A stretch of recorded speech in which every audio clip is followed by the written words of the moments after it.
Net এবং NEET পরীক্ষায় দুর্নীতিসহ একাধিক দাবি নিয়ে বারাসাতে রাস্তা অবরোধ করে বিক্ষোভ দেখালো এসএফআইয়ের সদস্যরা। কলেজে অ্যাডমিশন এত দেরি কার স্বার্থে? রাজ্য সরকার জবাব দাও। নিট এবং নেট পরীক্ষায় দুর্নীতি মানছি না, মানব না, এরকম একাধিক দাবি নিয়ে আজ বিকেল 4:30 নাগাদ বারাসাত কলোনি মোড়ে রাস্তা অবরোধ করে বিক্ষোভ দেখায় এসএফআইয়ের সদস্যরা। প্রধানমন্ত্রী নরেন্দ্র মোদীর ছবি পুড়িয়ে প্রায় 25 মিনিট রাস্তা অবরোধ করে বিক্ষোভ দেখায় এসএফআইয়ের সদস্যরা।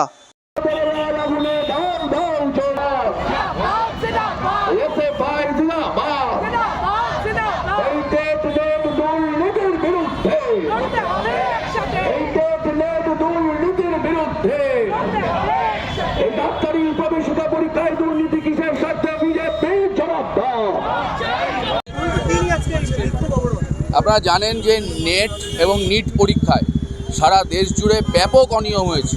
নেট ইতিমধ্যে বাতিল হয়েছে, নিট নিয়ে এখনও দেশের সরকার কিছু ঘোষণা করেনি, মামলা চলছে। আমাদের রাজ্যে আমরা টেটে এত বছর ধরে যা দেখেছি, টেটেও যা, নেটেও তাই, সারা দেশের ক্ষেত্রে। এবং নিট মানে আপনারা জানেন দেশের চিকিৎসক হওয়ার পরীক্ষা, সেই পরীক্ষায় 35 লাখ 40 লাখ টাকার বিনিময়ে প্রশ্নপত্র ফাঁস হয়েছে। নেট মানে গবেষক হওয়ার পরীক্ষা, যারা দেশের মেরুদণ্ড, সেই পরীক্ষা বাতিল করতে হলো দুর্নীতির দায়। এই যে এনটিএ বলে যে সংস্থাটা যারা পরীক্ষা নিচ্ছে, তার মাথায় কে? আরএসএস এর লোকেরা, আরএসএস এর নেতারা এনটিএর চেয়ারম্যান। সেই এনটিকে দিয়ে বছরভর পরীক্ষা নেওয়া হচ্ছে এবং প্রতি বছর সেই পরীক্ষায় দুর্নীতি হচ্ছে। আমাদের রাজ্যে যেভাবে দেখেছেন আপনারা, শিক্ষাক্ষেত্রে দুর্নীতি, চাকরি ক্ষেত্রে দুর্নীতি, সব চাকরির ক্ষেত্রে ছেলেমেয়েদের টাকা দিতে হচ্ছে। দেশের ক্ষেত্রেও কেন্দ্রীয় সরকারি পরীক্ষাগুলোতেও যদি তাই হয়, তাহলে আমাদের ছেলেমেয়েরা কি করবে? আমাদের ছেলেমেয়েরা সবাই চপ পকোড়া ভাজবে, আর না হলে তার বাকিরা আত্মহত্যা করবে। আপনারা দেখলেন এই প্রথম কোনো অবরোধে মানুষ এসে কীভাবে সমর্থন করলেন। একজন মা কেঁদে ফেললেন, বলছেন তার মেয়ে আত্মহত্যা করতে যাচ্ছেন, যে কোনো দিন আত্মহত্যা করতে পারে এই কাণ্ডের। আপনাদের মাধ্যমেও সবার কাছে এইটা বলতে চাইছি, দল মতের ব্যাপার না।